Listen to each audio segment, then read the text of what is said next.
Olá, meu amigo, minha amiga, veja só que interessante. Esse caso aqui é um caso para aqueles meus amigos que estão aí aprofundando o seu estudo na responsabilidade civil, especialmente esses que estão comigo no meu curso de responsabilidade civil. Veja, você que não me conhece, eu sou o Leonardo Agostini, um professor de direito civil e também um advogado. Eu me identifico muito mais como um advogado que gosta de estudar e de resolver problemas. E nisso eu estou sempre preparando aqui cursos para os meus alunos, e um dos cursos importantes que trago aqui é de responsabilidade civil. E quando eu falo lá da diferença entre a responsabilidade civil e a responsabilidade penal, eu gosto lá de trazer os artigos 200 e 935 do Código Civil, quando eu estou falando do que? De prazos prescricionais, interrupção aqui do prazo prescricional e da influência da sentença criminal sobre o juízo civil. Então, aqui separei para vocês o recurso especial 678413, é um pouco antiguinho, ali de 2012, mas ele ainda está altamente vigente, vigente aqui para vocês, altamente atual. Por que digo isso? Porque, veja, um prazo aqui é só para aquele que quer ser mesmo especialista, ser o melhor advogado, ser o melhor profissional da área de responsabilidade civil. Esse caso é interessante porque traz aqui a experiência de uma criança de 13 anos que foi atropelada lá no Rio de Janeiro. E essa, coitada dessa criança, sofreu uma grave fratura na sua perninha. Pois bem, ela, atropelada, o motorista fugiu, essa mulher fugiu, depois descobriu-se que era uma menor de idade que estava dirigindo o carro do pai. Ela fugiu e a criança daí foi internada, sofreu todas as consequências danosas daquele grave problema, aquele grave acidente de trânsito. Depois de se recuperar, o seu pai, ela, criança, juíza representada aqui por seu pai, uma ação indenizatória contra essa causadora do dano. E daí começa a nossa novela. Por que digo uma novela? Porque olhem só como o direito aqui é uma ciência e não pode ser, na realidade, tratado como se fosse uma ciência também fácil. Por quê? Porque o que acontece? Vejam só, nesse caso, a criança é atropelada, ajuiza uma ação indenizatória. Concomitantemente, está também tramitando um inquérito policial que apura a responsabilidade criminal dessa motorista. Muito bem, os dois estão tramitando, o juízo do civil suspende o andamento da ação civil por conta da prática aqui do inquérito, do andamento daquele inquérito policial que transformou-se numa ação criminal. E daí, até aí tudo bem, ele suspende para saber, lá no criminal, como a prova tem que ser mais forte para a condenação, se ocorrer a condenação no criminal, tendo autoria e materialidade, é só aproveitar aqui os efeitos dessa sentença condenatória do criminal no civil. Muito bem, até aí está certo. Eu não concordo. Que fica uma dica para quem é advogado, não espere muito essa suspensão, porque às vezes pode ser que você seja prejudicado até com esvaziamento de bens. Mas feitos esses parênteses, voltemos lá. O juiz do primeiro grau suspendeu, a ação criminal tramitou, houve a condenação em primeira instância pelo crime de trânsito desta motorista, depois, em segunda instância, o que ocorreu? Houve, aqui é um ponto que eu chamo a atenção desse recurso especial 678413. Veja só, o que aconteceu lá, então, no âmbito de apelação criminal? O juízo criminal, como preliminar levantada pela defesa da ré, acolheu a chamada prescrição retroativa. É aquela prescrição que você fala, olha, eu vou reconhecer que você vai ser condenado, só que eu já estou vendo que a sentença que eu vou fixar já está prescrita a pena. Então eu retroajo para dizer, não adianta nem eu julgar, porque houve aqui o acolhimento da prescrição, da pretensão punitiva, na forma retroativa. Tá? Isso aqui é só para quem está dando do direito, quem não está do direito não vai entender, porque quem é do civil às vezes também não entende essa questão do criminal, mas existe, tá? Existe, dá uma olhadinha aí nos livros de direito criminal. Pois bem, então o tribunal vai lá e acolhe essa pretensão da defesa e acaba por extinguir a punibilidade do agente. A parte autor pede prosseguimento, então, aqui da criança, pede prosseguimento da ação no civil. Ótimo, aí tudo bem.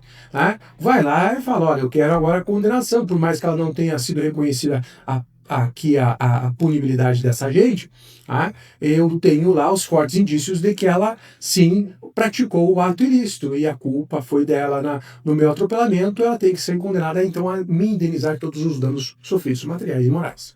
O que aconteceu aí de interessante? Olhem só que interessante. O juiz daí do civil, do primeiro grau, ao julgar a demanda, fala o seguinte: olha, eu reconheço que a culpa é sua, criança. Você estava em local inadequado e então há aqui a excludente de responsabilidade denominada culpa exclusiva da vítima. Julgo improcedente, Ademar.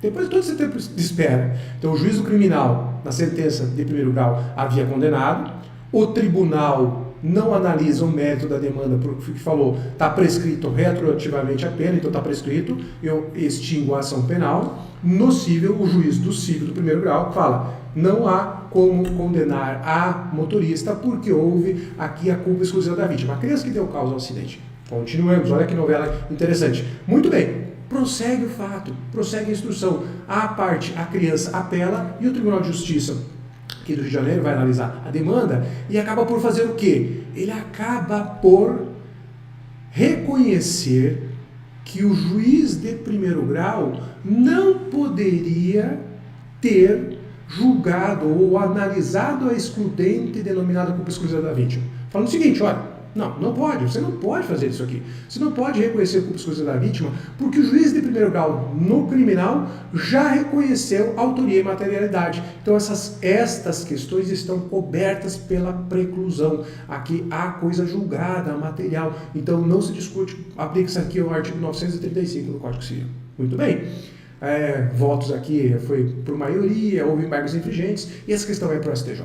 E daí vem a parte do STJ, que aqui nos interessa o recurso especial 678413. O STJ vai analisar essa questão e daí chega à seguinte conclusão, indo já para o final, então, dessa nossa novelinha.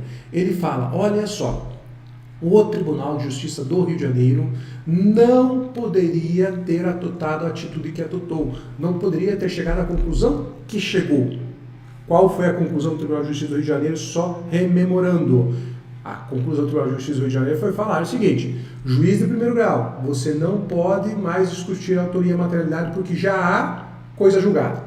Então não se discute mais. E o STJ falou, não, você, Tribunal de Justiça do Rio de Janeiro, está errado. O juiz de primeiro grau poderia sim avaliar as excludentes, revisar todos os fatos, porque quando o tribunal, lá na ação criminal, aplica a prescrição retroativa, ele faz com que essa decisão passasse a não existir mais no mundo dos fatos. Então, é como se esse caso nunca tivesse sido julgado, com base em boa doutrina, tá? Nelson Hungria, Damásio Jesus e etc. Vai falando, olha, quando se aplica a prescrição da prescrição retroativa, não há como mais aplicar os efeitos secundários daquela sentença, que seriam aqui o dever de indenizar, né, o dever de reparar o dano, é um dos efeitos secundários da sentença criminal, transitada de julgado, um dos efeitos secundários é reparar o dano, então desaparece também os efeitos secundários.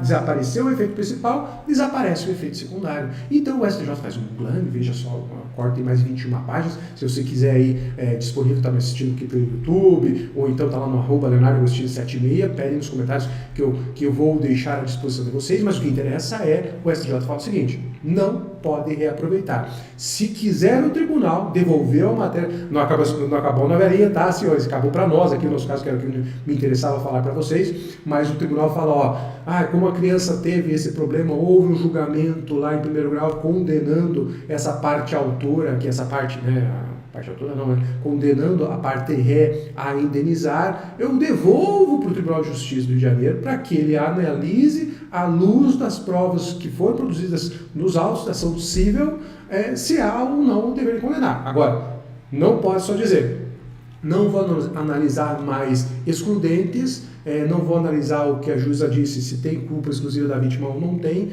porque há o trânsito em julgado da sentença penal condenatória. Disse o STJ, sentença penal condenatória não há. Ela existia em primeiro grau, mas foi o quê? Afastada do mundo dos fatos, afastada do mundo jurídico por conta do acolhimento da prescrição retroativa. Então, senhoras e senhores, aqui é só para quem quer ficar fera, aquelas pessoas que estão me acompanhando aí, querem ser os melhores advogados, os melhores assessores, melhores juízes, promotores e etc., as profissionais mais qualificados do mercado. Essa é uma questão interessantíssima, que quem está me acompanhando aqui pelo YouTube também tem acesso a essa e várias outras decisões aqui naquele meu curso de responsabilidade civil. Se está interessado, dá uma olhadinha aqui no link da minha bio aí no Instagram, ou também dá uma olhadinha lá na link da minha bio no YouTube para você ter acesso a esse curso, que eu tenho certeza que você não vai se arrepender de fazer esse curso. Dito isso, um grande abraço e até a próxima.